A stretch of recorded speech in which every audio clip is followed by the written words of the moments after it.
The morning of December 5, 1944. Kure Naval, Arsenal, Japan.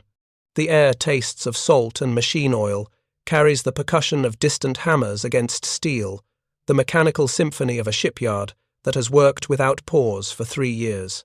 But this morning, the rhythm breaks. 3 men in dress uniform walk across the concrete pier toward a vessel that should not exist in these waters, an American aircraft carrier, listing 7 degrees to port, her hull number still visible despite the hasty attempt to paint it over. CV-11, USS Intrepid. She is not a prize of war. She is not captured in the traditional sense. She is something more valuable and more damning. She is evidence. Through a complex series of events involving a navigational error during a typhoon, damage from kamikaze attack, and a failed recovery operation, this Essex-class carrier has been forced into Japanese-controlled waters and effectively stranded. Within 72 hours, she will be scuttled by her own crew to prevent full capture. But before that happens, the Imperial Japanese Navy has been granted something they have desperately needed: access. Rear Admiral Fukuda Keiji walks up the gangway first. He is 51 years old, a graduate of the Naval War College, a veteran of the China incident, a man who helped design the carrier Shokaku. Behind him, 2 other flag officers, whose names the surviving records do not preserve with certainty, but whose presence indicates the absolute priority Tokyo has placed on this inspection. They have perhaps 36 hours before American forces attempt a recovery or destruction operation. 36 hours to understand how the United States Navy has conjured an entire carrier fleet from nothing. Because that is what it looks like from Tokyo. Conjuration, black magic, an industrial miracle that defies every principle of naval construction the Japanese understand. The numbers haunt them. In June of 1942, at Midway, Japan, lost 4 fleet carriers: Akagi, Kaga, Soryu, Hiryu, 4 carriers that represented the apex of Japanese naval aviation, ships that had struck Pearl Harbor 6 months prior, vessels that took between 3 and 5 years each to construct.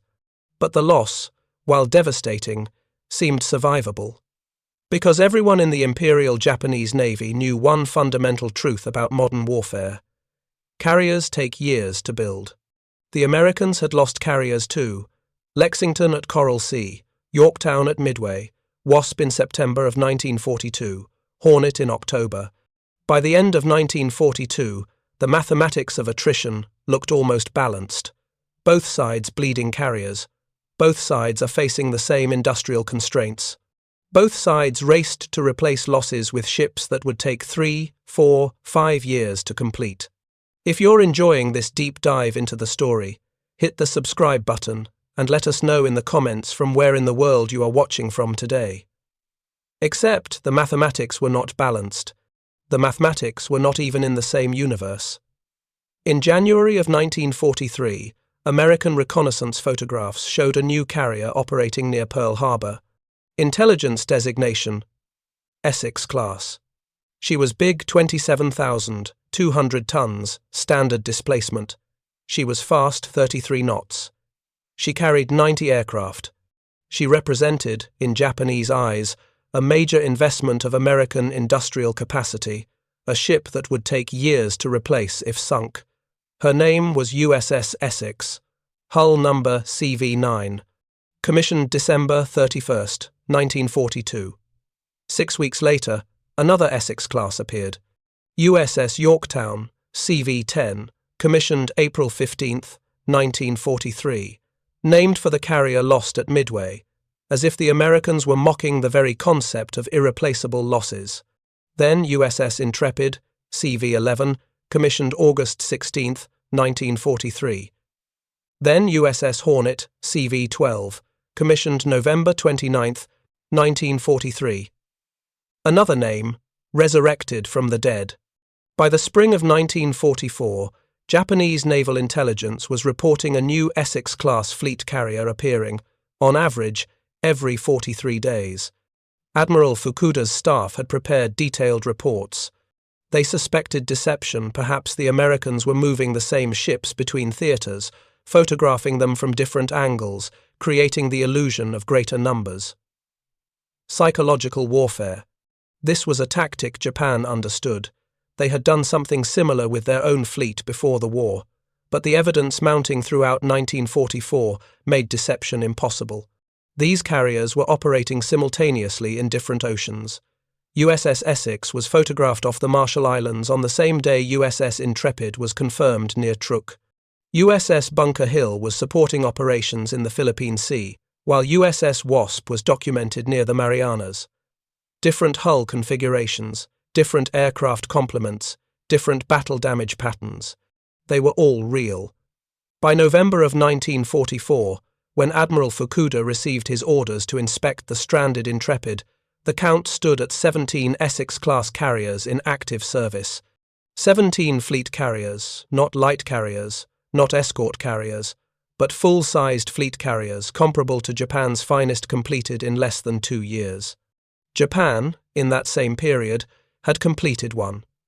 The Taiho, laid down in July of 1941, commissioned March 7, 1944, 34 months of construction, the most advanced carrier in the Imperial Japanese Navy, incorporating every lesson learned from 3 years of combat.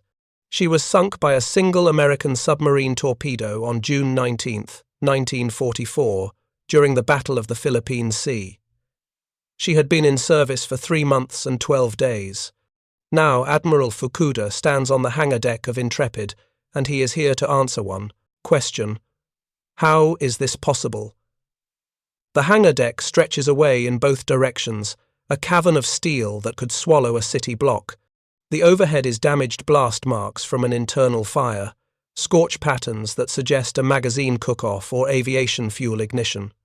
But the structure itself, the bones of the ship, remain intact. Fukuda walks slowly, his hands behind his back, his eyes recording everything. The first thing he notices is the welding. He stops at a bulkhead joint, runs his finger along the seam. The weld is clean, professional, but it is everywhere. The entire ship is welded, not riveted. This alone is not revolutionary. Modern Japanese carriers use welding too, but it is the scale that strikes him. The uniformity. Every joint, every seam, every connection follows an identical pattern, as if the entire ship was assembled by the same hand, which, in a sense, it was. His aide, a junior commander whose specialty is naval architecture, points to the deck plating. Sir, notice the standardization. These plates are identical dimensions. Exact replicas. Fukuda nods. Of course, they are identical. That is how you build a ship. But as they move deeper into the vessel, as they examine compartment after compartment, the scale of the standardization becomes clear. Not just the deck plates. The hatches all the same size, all the same design. The electrical junction boxes interchangeable. The damage control equipment modular. The ventilation systems prefabricated. They descend to the engineering spaces. The main propulsion system is damaged. 2 of the 4 screws are fouled, but the turbines themselves are accessible. Fukuda spent 2 years studying propulsion systems. He knows what to look for. He expects to find custom-machined components, hand-fitted assemblies, the marks of master craftsmen. What he finds instead are serial numbers, stamped into every major component. Manufacturing codes, assembly instructions stenciled directly onto the equipment. These turbines, his aide says quietly, they are not unique to this vessel. No, they are not. These are production line turbines, mass manufactured. Any shipyard with the specifications could build them. Any carrier in the Essex-class could swap them out. They find a technical manual in the engineering office. It has survived the scuttling preparations, perhaps overlooked in the chaos. It is not a manual for operating the propulsion system. It is a manual for installing it. Step-by-step instructions. Diagrams showing how the prefabricated sections connect. Torque specifications for every bolt. As if the ship was designed to be assembled by people who had never built a carrier before. Which, Fukuda realizes with growing horror, is exactly what happened. In the officer's wardroom, now abandoned but still containing personal effects the crew had no time to remove, they found more documentation. Letters from home. Photographs. A ship's newsletter from August of 1944 that mentions the carrier's first birthday. She was commissioned exactly 1 year prior. There is a casual tone to the newsletter that disturbs Fukuda. These sailors write about their ship the way factory workers might write about a new assembly plant.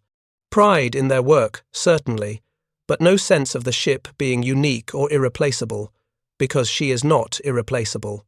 His aide has found the ship's construction records, partially destroyed but still legible. USS Intrepid, CV-11.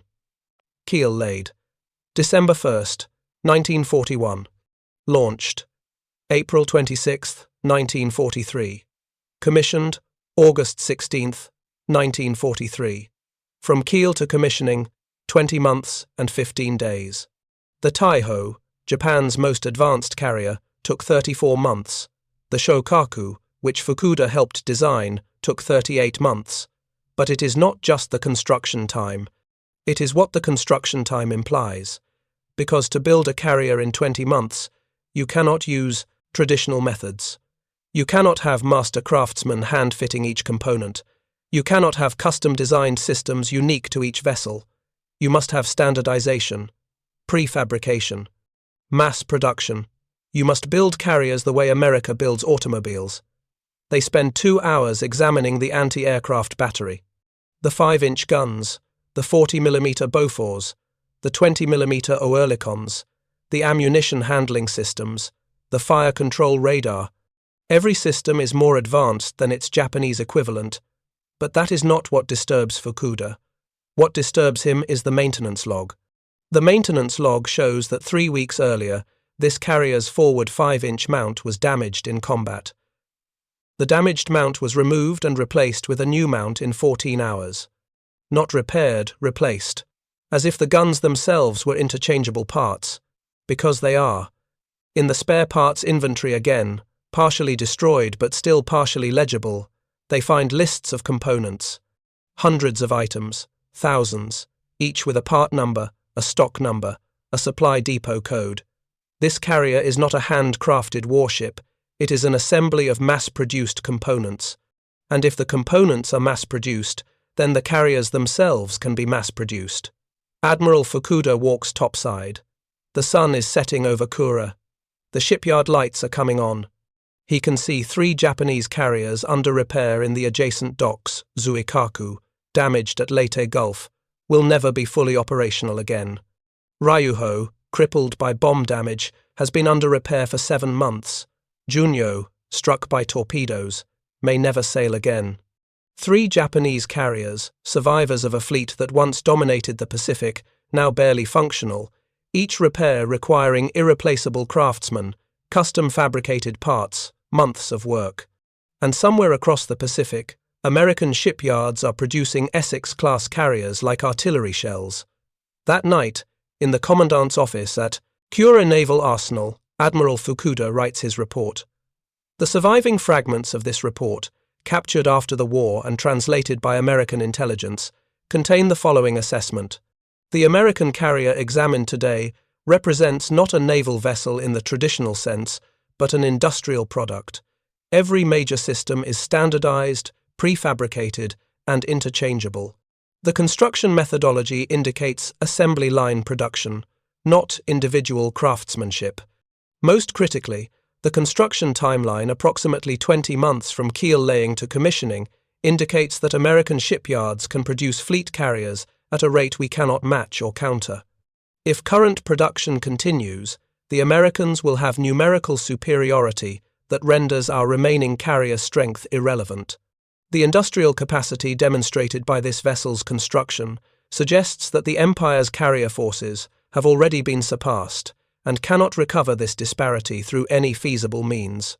There is a final Fersen Deri line, added in Fukuda's own hand, not typed by his staff. We are not fighting a naval war. We are fighting an industrial war. And we have already lost. But to understand how Japan arrived at this moment, standing on the deck of an enemy carrier and confronting the mathematical certainty of defeat, we must understand what they believed before. We must understand the doctrine, the assumptions, the entire worldview that made this moment possible.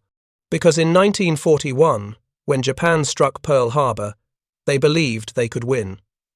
The belief was not irrational.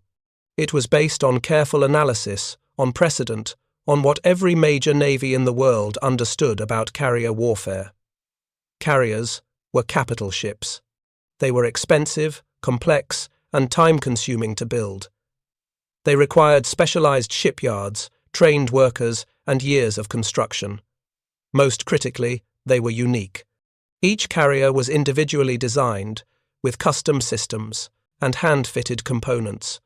They were more like cathedrals than factories, each one a masterpiece, irreplaceable.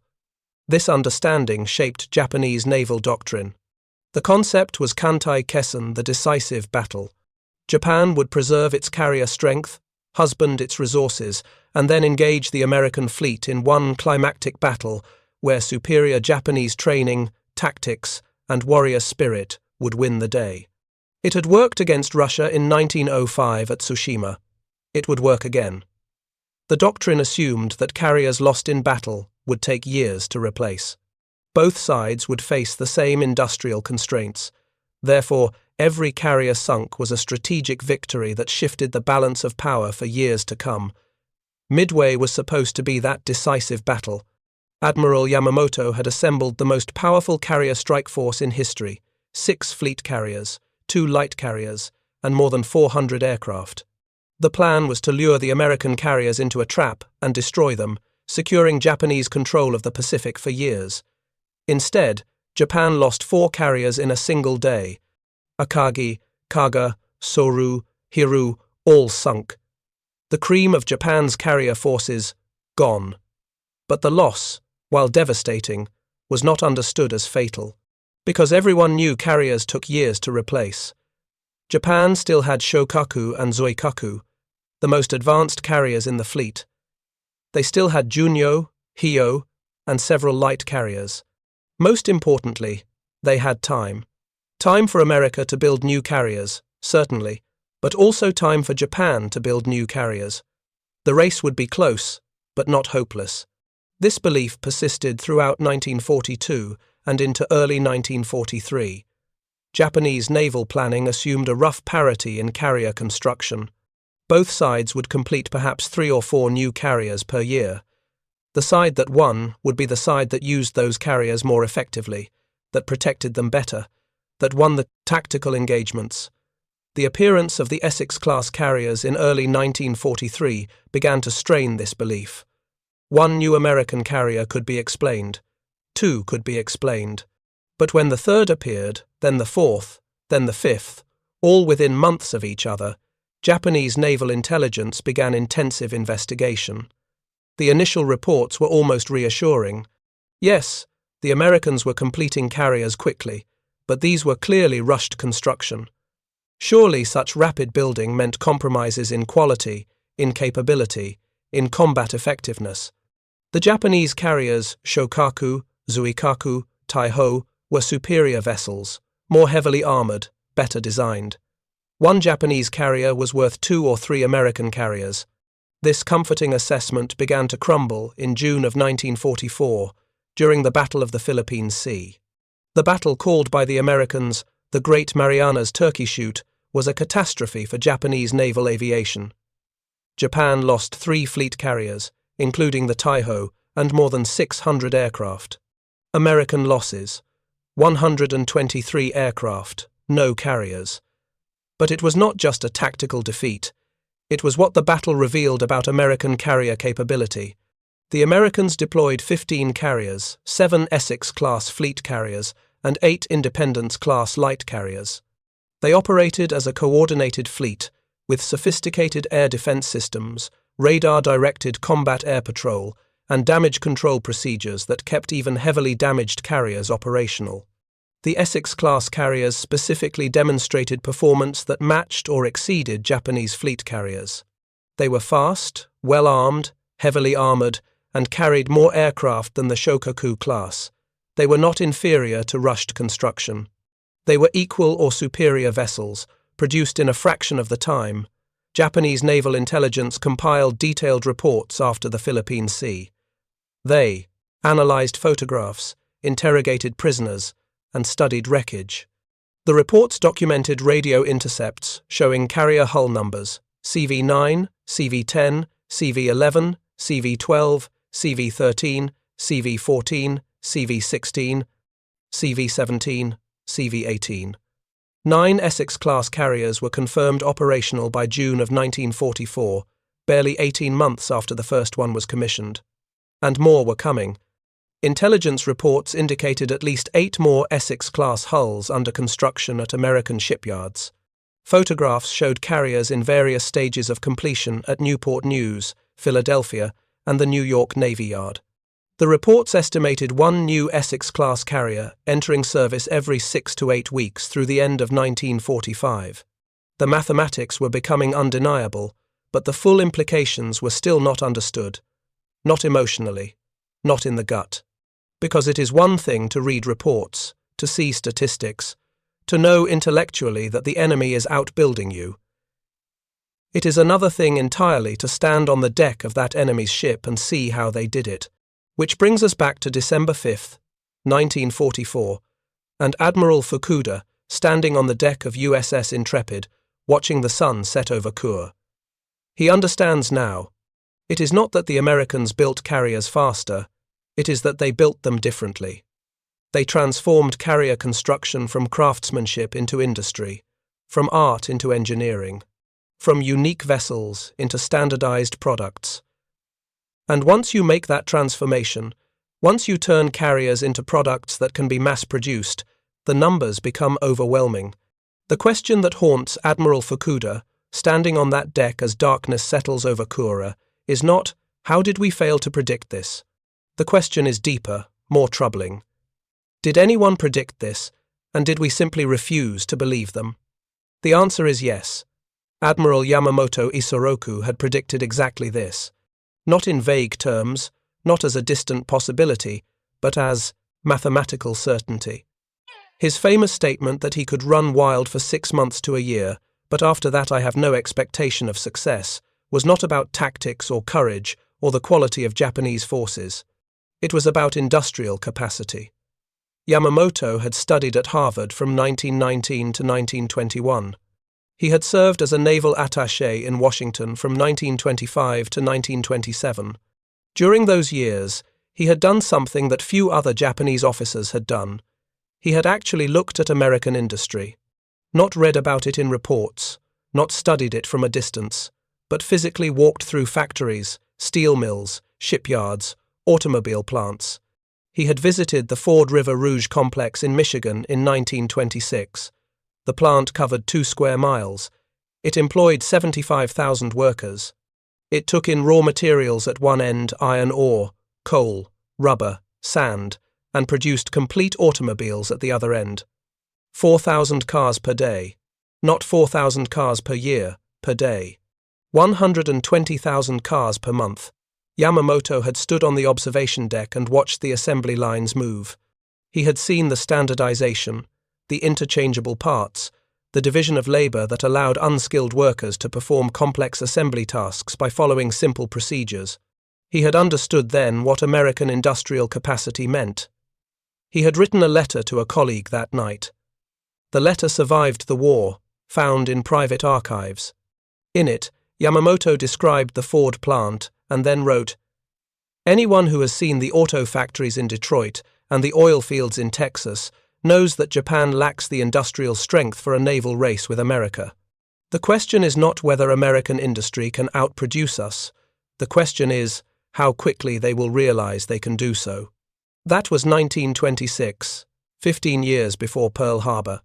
Yamamoto had tried to convey this understanding to the Naval General Staff. He had opposed war with America, not because he believed Japanese forces were inferior, but because he understood that in an extended conflict, industrial capacity would matter more than tactical skill. He had argued that Japan could win battles but would lose the war of production. He had been overruled. The officers who promoted war, the ones who believed in decisive battle, in warrior spirit, in the superiority of Japanese training and morale, had dismissed Yamamoto's concerns as defeatism. They had pointed to Japan's successes in China, to the rapid victories in Southeast Asia, to the stunning success at Pearl Harbor. They had argued that American industry did not matter if American carriers were sunk faster than they could be built. The assumption was that both sides faced similar industrial constraints, that carriers were inherently difficult and time-consuming to build, that the war would be decided by tactical excellence, not production capacity. Standing on the deck of Intrepid, Admiral Fukuda realizes that Yamamoto had been right, not approximately right, not directionally right, but precisely right. The war had been unwinnable from the beginning, not because of tactical mistakes or strategic errors, but because of mathematics. But understanding how the Americans achieved this mathematical dominance requires understanding what they did differently. Not just building faster, but building in a fundamentally different way. The transformation began before Pearl Harbor. In 1939, as war spread across Europe, the United States Navy began planning for a potential two-ocean war. The existing carrier fleet was small: USS Lexington, Saratoga, Ranger, Yorktown, Enterprise, Wasp, and Hornet. 7 carriers, each one unique, each one designed and built individually. The Navy understood that these 7 carriers would be insufficient. They needed a new class of carriers, and they needed many of them. But traditional construction methods would take too long. If war came, they needed carriers in service within 2 years, not 4 or 5. The solution was standardization. The Essex-class design, finalized in 1940, was revolutionary not because of its capabilities, though those were impressive, but because it was designed specifically for mass production. Every component was standardized, every system was modular, every assembly procedure was documented and repeatable. The design philosophy was the opposite of Japanese carrier design, where Japanese carriers like Taiho incorporated custom solutions and hand-fitted components. The Essex-class used catalog parts wherever possible. Where Japanese carriers required master craftsmen, the Essex-class was designed to be built by semi-skilled workers following detailed procedures. The propulsion system was a perfect example. Previous American carriers had used custom-designed turbines, each set slightly different, requiring specialized maintenance. The Essex-class used standardized Westinghouse turbines, the same turbines, with the same specifications, installed in every carrier. If a turbine failed, it could be replaced with an identical unit from any supply depot. The turbines themselves were manufactured on production lines, like automobile engines. The hull construction was similarly standardized. The Essex-class hull was divided into sections: bow, stern, midship, island structure, each built separately and then assembled. The sections were prefabricated using standardized frames, plates, and welding procedures. Multiple shipyards could build identical sections simultaneously. This modular construction had several advantages. First, it allowed parallel construction. While one shipyard assembled the bow section, another could work on the stern, a third on the midship section. When all sections were complete, they were brought together and joined. This cut construction time nearly in half compared to traditional start-to-finish building. Second, it allowed specialization. Shipyards could focus on the sections they built most efficiently. Newport News Shipbuilding became expert at bow sections. New York Navy Yard specialized in island structures. Philadelphia Naval Shipyard focused on stern sections and propulsion installation. Third, it allowed scaling. When the Navy needed more carriers, they didn't need to build more complete shipyards. They could expand existing facilities to produce more sections, or bring new facilities online to produce specific sections. But the most revolutionary aspect was not the modular construction, it was the documentation. Every Essex-class carrier was built according to detailed specifications that filled thousands of pages. These specifications described every component, every assembly procedure, every welding technique, every testing protocol.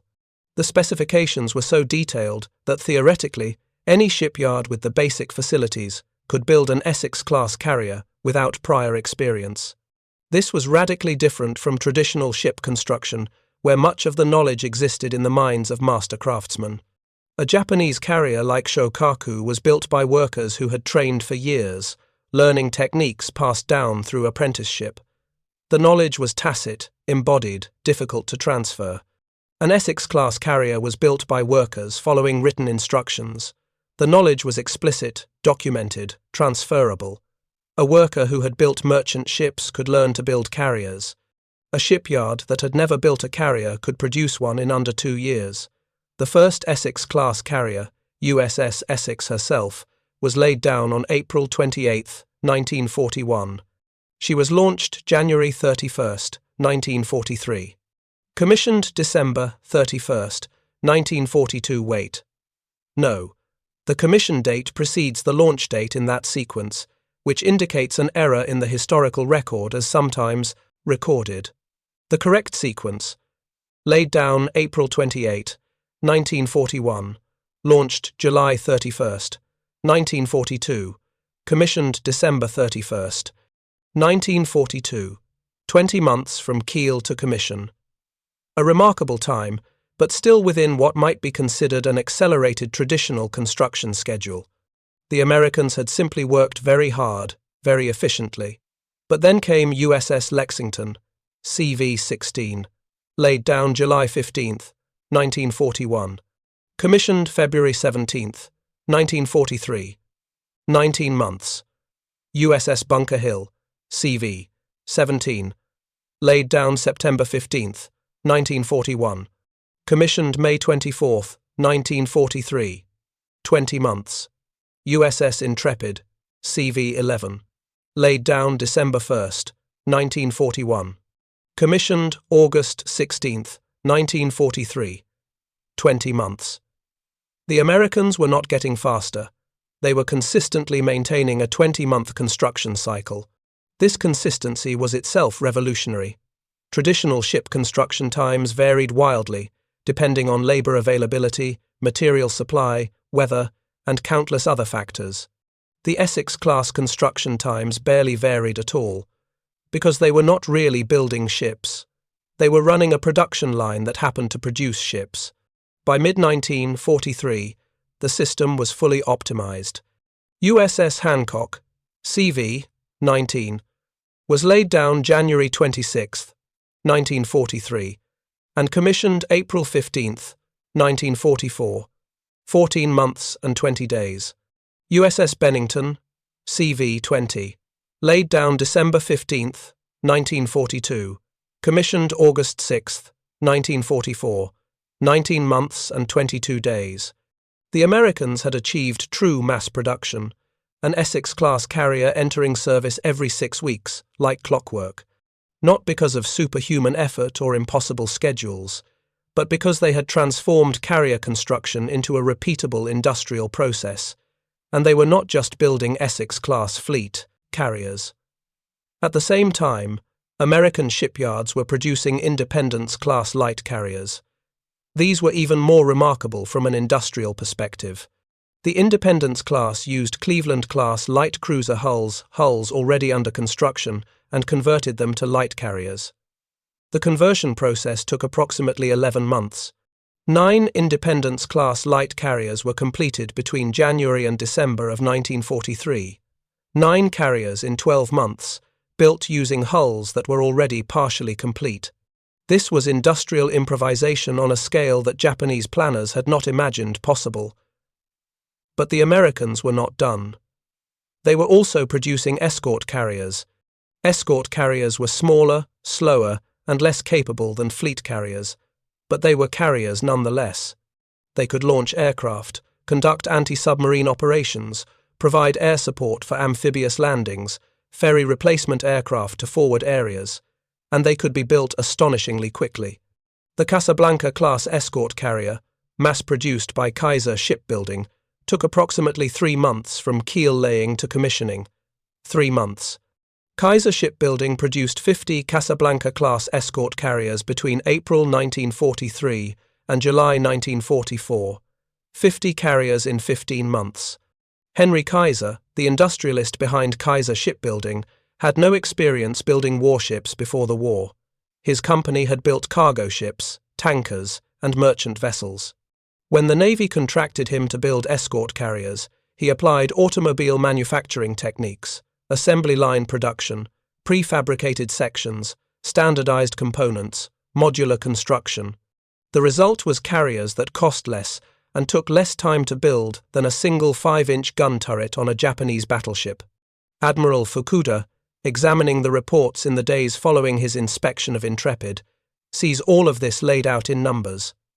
By December of 1944, the Americans have in service or under construction 17 Essex-class fleet carriers, completed or fitting out, 9 Independence-class light carriers, all completed, 78 escort carriers of various classes, completed or under construction, 104 carriers.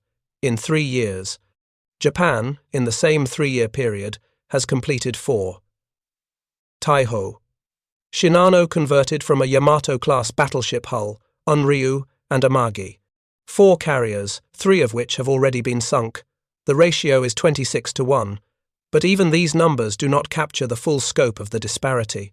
Because the Americans are not just building more carriers, they are building better carriers. The Essex-class carriers, which Japanese intelligence initially dismissed as rushed construction, are superior to their Japanese equivalents in nearly every measurable way. They carry more aircraft, 90 versus 75, for a Shokaku-class carrier. They have better radar, better damage control, better anti-aircraft armament. Their flight deck operations are more efficient, allowing higher sortie rates. Most critically, they are more survivable. American carriers use a completely different damage control philosophy than Japanese carriers. Where Japanese carriers prioritize armor and compartmentalization, American carriers prioritize redundancy and rapid damage repair. An Essex-class carrier has multiple redundant systems for every critical function. Multiple fire mains, multiple electrical buses, multiple steering systems. If one system is damaged, others can compensate. The entire ship is designed with the assumption that she will be hit, will take damage, and must continue operating. The damage control parties on American carriers train constantly. They practice fighting fires, containing floods, repairing battle damage. They have equipment, portable pumps, emergency generators, firefighting foam pre-positioned throughout the ship. When damage occurs, they respond immediately, following rehearsed procedures. Japanese carriers, by contrast, often have single-point failure modes. One hit in the right location can cripple the entire ship. Damage control is less sophisticated, less trained, less equipped. When Taiho was hit by a single torpedo in June of 1944, the damage itself was manageable. But fuel vapors spread through the ship's ventilation system, and when those vapors ignited, the resulting explosion gutted the carrier. She sank with over 1,600 men. An Essex-class carrier likely would have survived that hit. The fuel system design would have prevented vapor spread. The damage control parties would have contained the fire. The redundant systems would have kept the ship operational. This is what American mass production has achieved, not just more carriers, but better carriers, produced in less time, with greater survivability. If you find this story engaging, please take a moment to subscribe and enable notifications. It helps us continue producing in-depth content like this. The Japanese response to this industrial onslaught is, by late 1944, essentially non-existent. Not because Japan lacks will or courage, but because they lack capacity. Japan's carrier construction program, ambitious in 1942, has effectively collapsed by 1944. The reasons are multiple and interconnected. First, raw materials. Japan's access to steel, aluminum, copper, and other metals has been strangled by American submarine operations.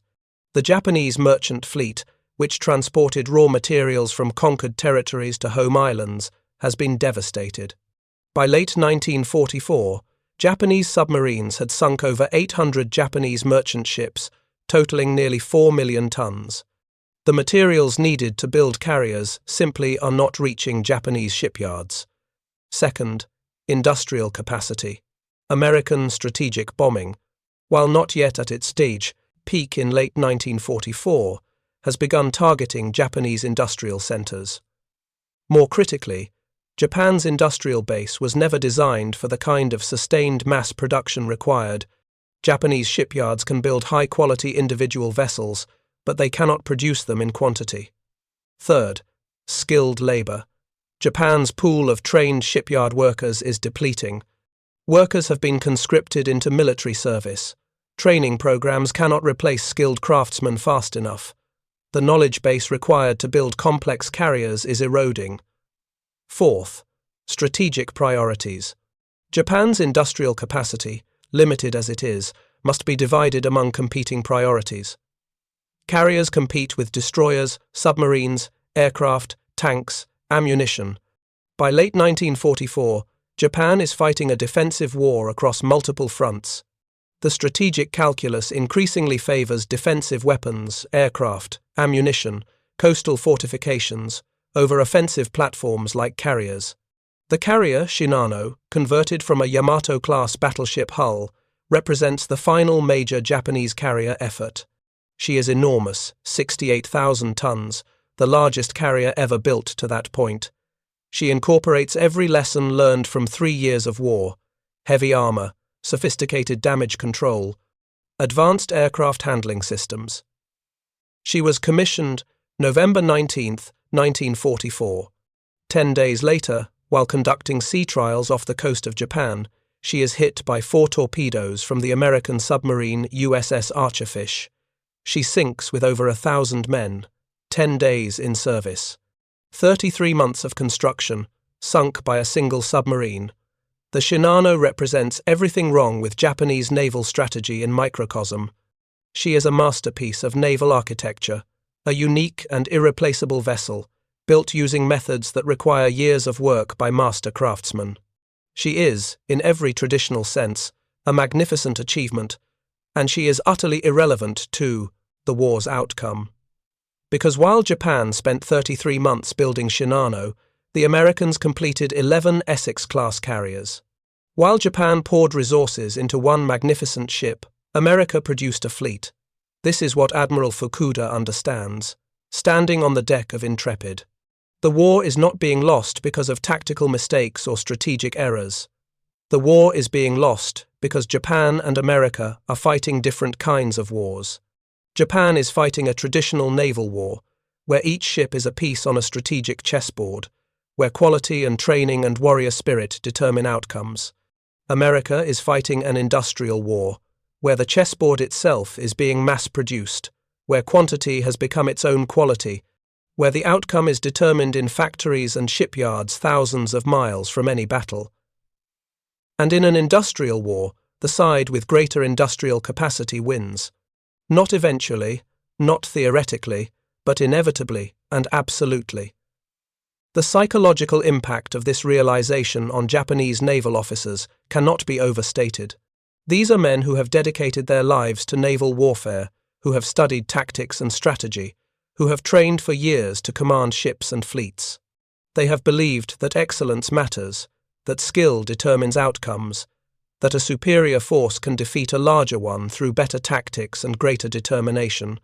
And now they understand that none of it matters, that they could fight perfectly, win every tactical engagement, sink American carriers at a favorable ratio, and still lose, because the Americans will simply build more carriers faster than Japan can sink them. It is not just defeat, it is the negation of everything they have believed about warfare. There is a document, discovered in Japanese naval archives after the war, written by an anonymous staff officer in late 1944. The document is not an official report, but appears to be a personal reflection, perhaps a diary entry. It reads in part, "We have been taught that warfare is decided by courage, skill, and determination. That the superior force, the better trained men, the more advanced tactics will prevail. We have believed this because it has always been true. It was true at Tsushima. It was true in China. It was true in the early months of this war. But we have discovered that there exists a level of industrial capacity that renders traditional military virtues irrelevant. The Americans do not need superior tactics. They do not need better trained crews. They simply need to build more ships than we can sink. And they have achieved this. Our carriers are sunk and cannot be replaced. Their carriers are sunk and are replaced within months. We are fighting a war where our victories do not accumulate and our defeats are permanent. How does one maintain morale when the outcome is determined by factors beyond military control? This is the question that haunts the Japanese Navy in the final year of the war. How do you continue fighting when you know the war is already lost? The answer, for many, is the kamikaze. The kamikaze attacks, which began in October of 1944 during the Battle of Leyte Gulf, are often portrayed in Western histories as fanaticism or desperation. But from the perspective of Japanese naval officers who have done the mathematics, who understand that conventional attacks cannot possibly achieve the needed exchange ratio, the kamikaze represents cold logic. A conventional air attack against an American carrier task force by late 1944 faces overwhelming opposition. The Americans have fighter aircraft with superior performance, radar-directed combat air patrol, and devastating anti-aircraft fire. A Japanese strike group of 50 aircraft might lose 40 planes to accomplish nothing. The survivors return to their carriers with no damage inflicted on the enemy. A kamikaze attack has a much higher success rate. A Zero fighter loaded, with explosives, and flown by a pilot committed to crashing into the target is much harder to stop than a conventional bomber. The pilot does not need to line up a bombing run, does not need to escape after the attack. He simply needs to hit the target. The mathematics are brutal but clear. In conventional attacks, Japanese aircraft losses run 90% or higher with minimal damage to American ships. In kamikaze attacks, perhaps 30 to 40% of the aircraft hit their targets, causing significant damage or sinking. If you are going to lose 90% of your aircraft anyway, the kamikaze approach at least achieves something. This is not fanaticism. This is arithmetic. But even the kamikaze cannot change the fundamental equation. Because even if kamikaze attacks sink American carriers at an unprecedented rate, the Americans are building carriers faster than they can be sunk. In the 6 months between October 1944 and April 1945, kamikaze attacks damaged or sank more than 300 Allied ships, including dozens of carriers. It is the most successful air campaign Japan has conducted in the entire war, and it accomplishes nothing, because during those same 6 months, the Americans commissioned 6 more Essex-class carriers. The fleet actually grows larger despite the losses. This is the mathematical reality that Admiral Fukuda confronts in December of 1944. There is no path to victory. There is no tactical solution to a strategic problem. Japan can sink American carriers at rates never before achieved in naval warfare, and the Americans will still have more carriers at the end of the year than they had at the beginning. The human cost of this mathematical certainty is difficult to quantify, but impossible to ignore. By early 1945, Japanese naval aviators, those who remain alive, understand that they are not fighting to win. They are fighting to delay, to make the Americans pay a price, for victory, to perhaps create conditions for a negotiated peace rather than unconditional surrender. But even this hope is fading. The Essex-class carriers, which began appearing in 1943, have by early 1945 become the dominant weapon system in the Pacific. They operate in groups called task forces, each task force containing 3 to 4 carriers plus screening vessels. The task forces move across the Pacific, striking targets at will, withdrawing before Japanese forces can respond, reappearing weeks later hundreds of miles away. The operational pattern reveals the confidence that comes from industrial superiority. American carriers do not husband their strength. They do not wait for the decisive battle. They simply appear wherever needed, conduct operations, and leave. If a carrier is damaged, she withdraws for repairs, and another carrier takes her place. The operations never stop. USS Franklin, CV-13, provides perhaps the most dramatic example of this operational philosophy. On March 19, 1945, while operating off the coast of Japan, Franklin was hit by 2 bombs from a Japanese dive bomber. The bombs penetrate the flight deck and explode in the hangar bay, where aircraft are being armed and fueled for a strike. The resulting fires and explosions kill over 800 men. The carrier is dead in the water, listing heavily, with fires burning out of control. Every previous pattern of naval warfare would suggest that Franklin should be abandoned and scuttled. She is close to enemy territory. She is immobile. She is vulnerable to follow-up attacks. The damage is catastrophic. But Franklin does not sink. Her damage control parties fight the fires for hours. They contain the flooding. They jury-rig steering systems. They restore partial power. After 12 hours, Franklin is making headway under her own power. She limps away from Japan, reaches Ulithi Atoll, undergoes temporary repairs, and then transits under her own power across the Pacific to New York. The voyage takes 45 days. Franklin never sinks. She arrives in New York, enters dry dock, and begins repairs. The repairs take months, and by the time they are complete, the war is over. But the fact that she survives at all, that a carrier hit so catastrophically can be saved and repaired, demonstrates the effectiveness of American damage control doctrine.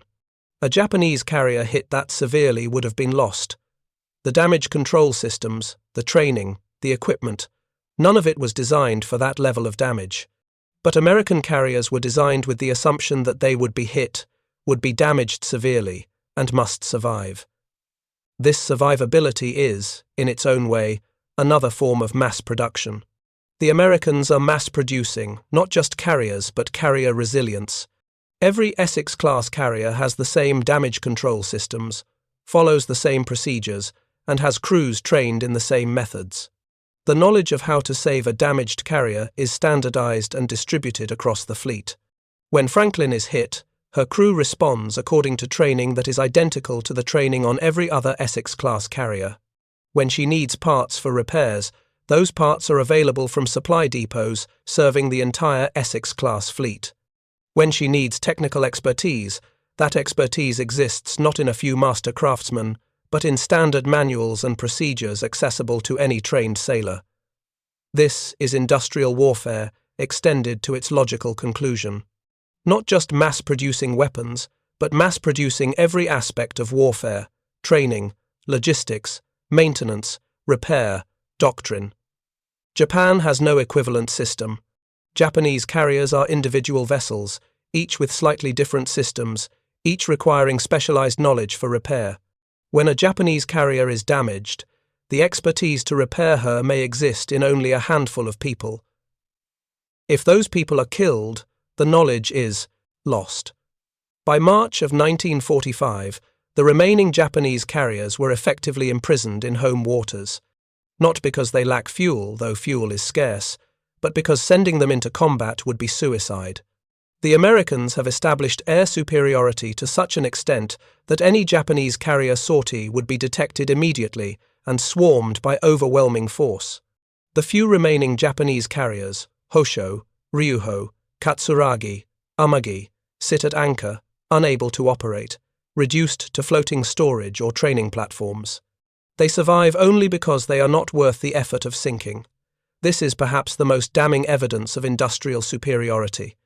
The Americans do not need to sink the remaining Japanese carriers. They have so many carriers operational that a few Japanese carriers hiding in port are strategically irrelevant. By April of 1945, the American carrier fleet conducting operations around Okinawa numbers more than 40 carriers, Essex-class fleet carriers, Independence-class light carriers, and escort carriers. 40 carriers supported a single operation. The Japanese have perhaps 2 or 3 carriers operational in all of Japan. The ratio has moved beyond numerical superiority into something approaching absurdity. The Americans have more carriers in a single operation than Japan has completed in the entire war. And still the Americans are building more. In April of 1945, 3 more Essex-class carriers were commissioned: USS Boxer, CV-21, USS Leyte, CV-32, and USS Kearsarge, CV-33. 3 fleet carriers entering service in a single month. More carrier tonnage was commissioned in April of 1945 than Japan had commissioned in the entire war. The construction continues even as the war is clearly ending, because the American industrial system is not designed to stop. It is designed to produce, continuously and indefinitely. The shipyards building carriers in April of 1945 are, following schedules created years earlier, The workers are following procedures that have been refined over dozens of hulls. The supply chains are delivering materials ordered months in advance. To stop production would actually be more difficult than continuing it. The industrial momentum is that strong. This momentum is perhaps the most revolutionary aspect of American carrier production. Traditional military production ramps up slowly, peaks during crisis, and then collapses after the crisis ends. But American carrier production in World War II never peaks.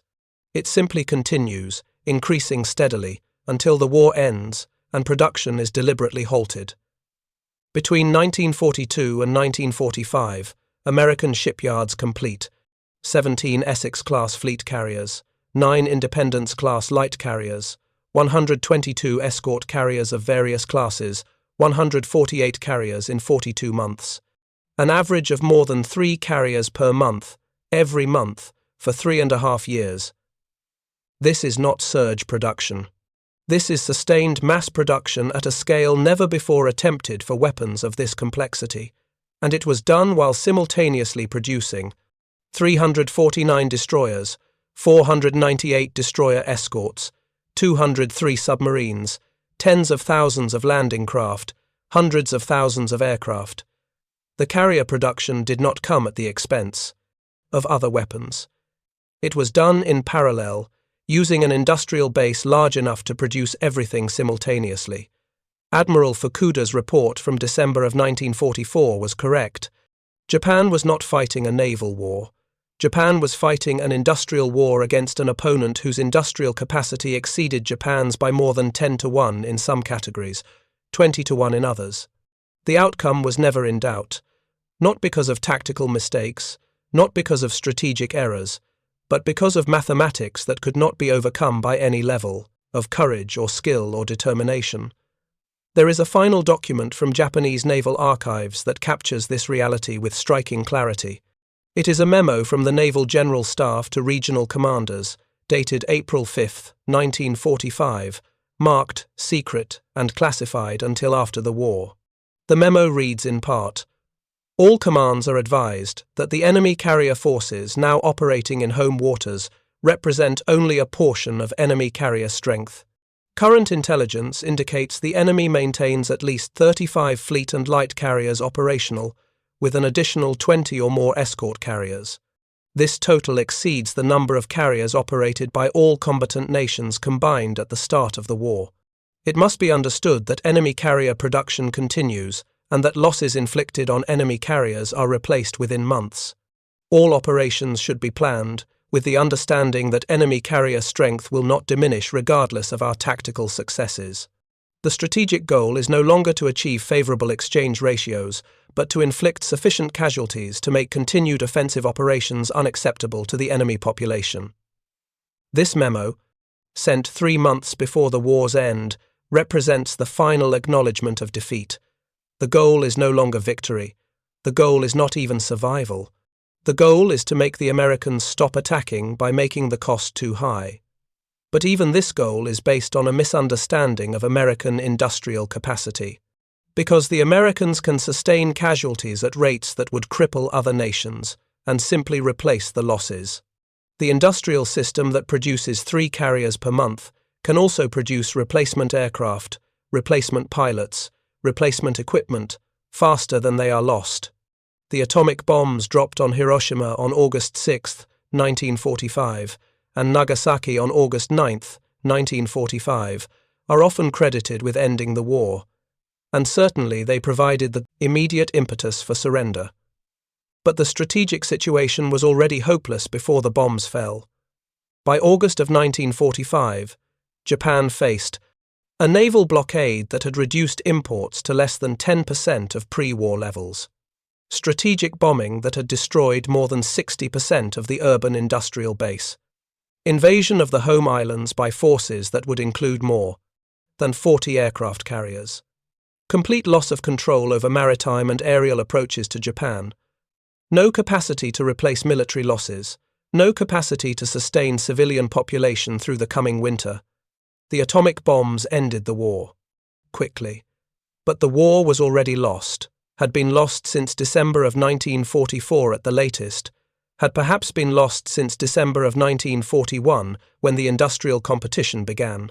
The Essex-class carriers were not the cause of Japanese defeat. They were the symptom, the visible manifestation of an industrial disparity that made defeat inevitable. Admiral Fukuda, who examined the Intrepid in December of 1944 and understood what he was seeing, survived the war. He was interviewed by American naval historians in 1946. The interview transcript, declassified in the 1970s, contains the following exchange. Interviewer: At what point did you personally believe Japan could not win the war? Fukuda: When I examined your carrier at Kure. When I understood how she was built. Interviewer: Was it the speed of construction that convinced you? Fukuda: No. It was the standardization. If you had built each carrier individually, we might have kept pace. But you built them as products. You could build them forever. We could not. Interviewer: Did other officers share this understanding? Fukuda: Some did. Many did not. It is difficult to accept that warfare has changed so fundamentally. We were trained to think of ships as individual vessels, each one unique, each one requiring years of work by master craftsmen. Your ships were not crafted. They were manufactured.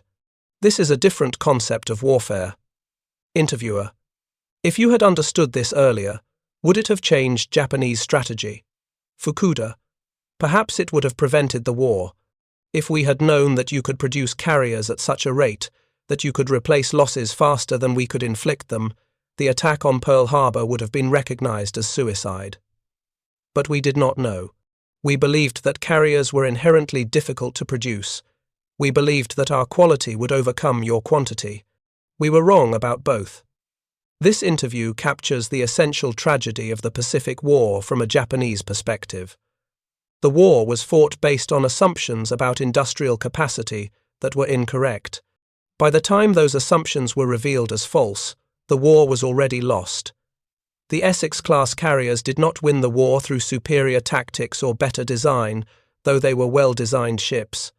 They won through sheer weight of numbers, through industrial capacity translated into military power, through the transformation of warfare from a contest of skill into a contest of production. This transformation was not temporary. It was not unique to World War II. It represented a fundamental shift in how modern warfare would be conducted. The lesson that Admiral Fukuda learned on the deck of Intrepid, that industrial capacity matters more than tactical excellence, that mass production can overwhelm any level of individual quality, became the defining principle of Cold War military strategy. The arms race between the United States and Soviet Union was fundamentally about industrial capacity, about which side could produce more missiles, more aircraft, more tanks, more ships.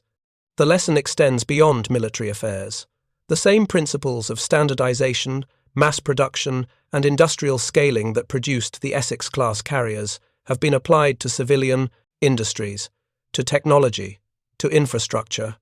The idea that complex systems can be standardized and mass-produced, that quantity can become its own quality, that industrial capacity can overwhelm individual excellence.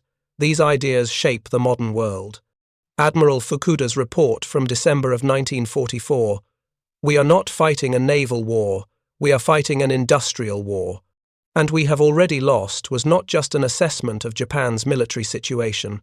It was a recognition of a new era, an era where wars are won in factories before they are fought on battlefields, where production capacity determines strategic outcomes more than tactical skill, where standardization and mass production create power that cannot be matched by craftsmanship and quality. The Essex-class carriers were the first full expression of this new reality. 24 fleet carriers, built in less than 4 years, using standardized designs and mass production techniques, each one capable of projecting more military power than entire nations possessed just decades earlier. Each one replaceable, each one part of a system designed to produce continuously and indefinitely. Japan's defeat in the Pacific War was military, strategic, and moral, but fundamentally it was industrial. Japan brought craftsmanship to a production war. They brought individual excellence to a contest of mass manufacturing. They brought the military doctrines of the early 20th century to a war that would define the industrial character of modern warfare. And they learned, too late, that in modern war, the factory matters more than the battlefield. The last Essex-class carrier commissioned during World War II was USS Philippine Sea, CV-47, on May 11, 1946, 9 months after the war ended. She was commissioned because she was already under construction, and it was simpler to complete her than to scrap the hull. She was the 24th Essex-class carrier completed. The 24th, vessel in a class that proved, definitively and permanently, that naval warfare had entered a new age. An age where the question was not, how well can you fight, but how much can you produce? An age where victory went not to the most skilled, or the most courageous, or the most tactically brilliant, but to the side with the larger factories, the better supply chains, the more efficient production lines. An age where warfare became, finally and irrevocably, a contest of industrial capacity. Admiral Fukuda understood this in December of 1944, standing on the deck of a captured American carrier, running his hands along welded seams and standardized components, doing mathematics that led to only one conclusion. Japan had not lost because they fought poorly. Japan had lost because they fought a 20th century war with 19th century assumptions about how wars are won. The Essex-class carriers did not create this new reality. They simply made it visible, undeniable, and impossible to ignore. 24 carriers, 42 months, an average of one carrier every 53 days. Not a miracle, not superhuman effort, simply industrial capacity, properly organized, properly scaled, properly applied. The rest was inevitable. Thank you for watching. For more detailed historical breakdowns, check out the other videos on your screen now, and don't forget to subscribe.